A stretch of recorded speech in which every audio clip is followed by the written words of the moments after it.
Let's take a look at social stratification. And this is something that's constantly in the news, and we talk about it quite often, maybe without even knowing what it means. So, stratification, first of all, is the ranking of individuals or families into categories based on things like prestige or income or wealth or power, those types of things.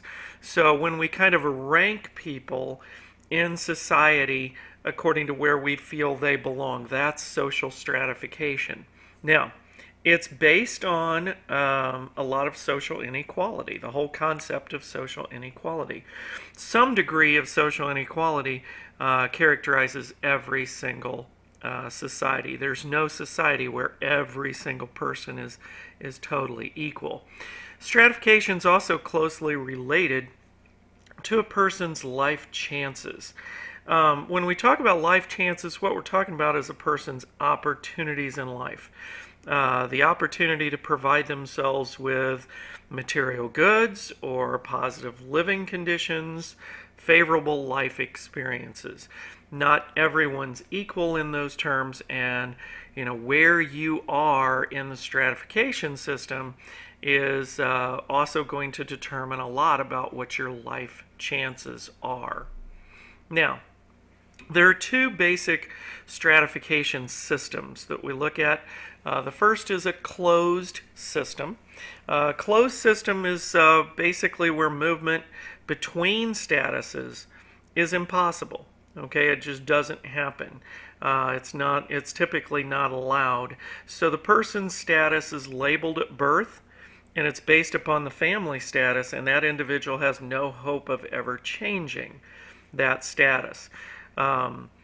It's typically based on ascribed status. They didn't earn their way into a certain spot. It's just wherever you're born, that's where you're at. And those closed systems continue through a very strict adherence of what we call endogamy.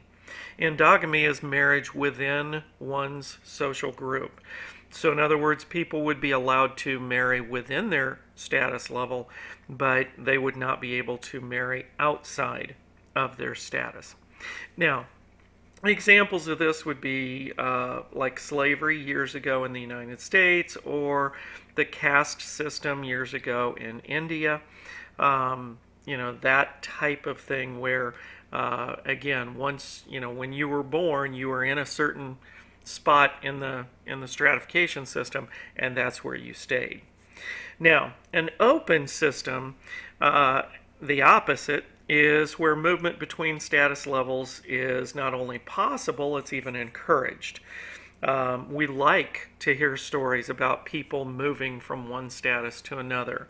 It's based on achieved status.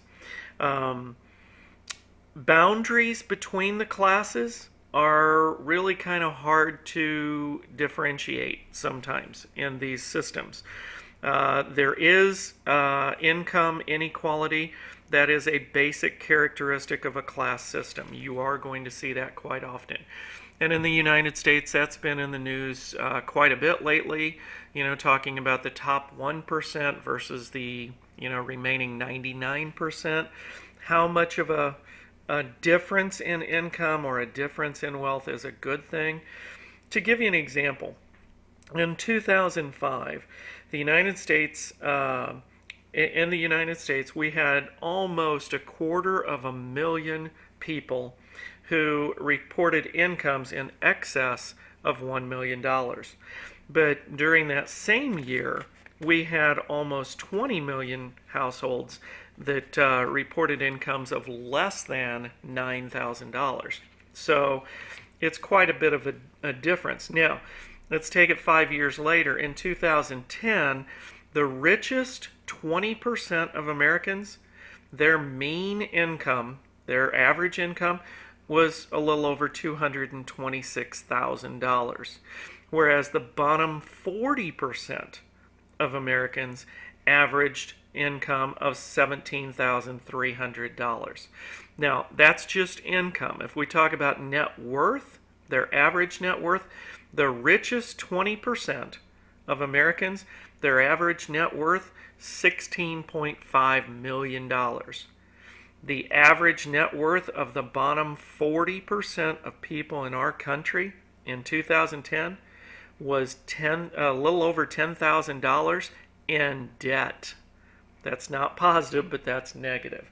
So as of 2010, the top 1% of people in our country basically controlled 35% of the worth, or of the wealth rather, within this country. So that's a huge difference. Now, let's take a look at views on class systems. Are they good? Are they bad? What's going on in them? Now, the first view that we'll look at is the conflict perspective. And that, again, we've talked about this before. This is just a little bit of review with maybe a couple other terms here. But this is the conflict theory of Karl Marx. Marx believed in two classes within society and that would totally define a person's position. Now, he talked about the bourgeoisie. The bourgeoisie own and control the means of production. So, in other words, these were the landowners, the factory owners. You think of this would be the rich, okay, the bourgeoisie. The proletariat, for the most part, only own their own labor. This would be the working class. Now, he believed that the bourgeoisie always battle and try to keep the proletariat without resources. The bourgeoisie are also going to try to exploit workers. They're going to try and take advantage. Eventually, the workers, he believes, will develop a class consciousness. Now, the class consciousness, what he means by that is that individuals a lot of times will talk about, oh, gee, I'm poor, I can't make it, I don't know what I'm going to do. But people a lot of times feel like they're the only one. But he said, at some point in time, the proletariat is going to look around, people are going to look around and realize it's not just me, it's everybody around me. And they're going to develop that class consciousness, that awareness that everybody's in the same boat. And they're going to realize the need for collective political action. And that's when they're going to revolt in an attempt to destroy the ruling class and equalize resources. If you remember when we talked about the conflict perspective, we talked about this little pie chart here. And the idea on that pie chart is, again, that there's only a certain number of resources within the system. And everybody's fighting for the biggest piece of the pie that they can get. Now, that's Karl Marx. That's his view on the conflict perspective. Max Weber. Max Weber, he actually was quoted one time as saying, your social class position will dictate your success in life. He believed that society was stratified based on three distinct factors. Now, I'm going to refer to these factors as wealth, power, and prestige. Our textbook, the WIT textbook, I think it's the first textbook that I can remember anyway, he refers to it as class, party, and status. I don't know why. I've always, since, I've been teaching Soc and even took Soc many years ago. It's always been wealth, power, and prestige. So they mean the same thing. Basically, the wealth, that's pretty self-explanatory, your net worth. Power, basically talking about your ability to control other people with or without their consent. And then prestige is where you're valued within society. Now, what he says is that basically people who, let's put it this way, your wealth, power, and prestige will combine. Okay, those three factors combine to form your socioeconomic status. And once that's formed, okay, people kind of put you in a certain category. People with similar wealth, power, and prestige, or in other words, similar socioeconomic status, those people are grouped together, and that's what we refer to as a social class. So when we talk about the upper class or the working class or the middle class, that's what we're referring to, are people who share a similar socioeconomic status. The functionalist theory. Functionalist theory on class systems.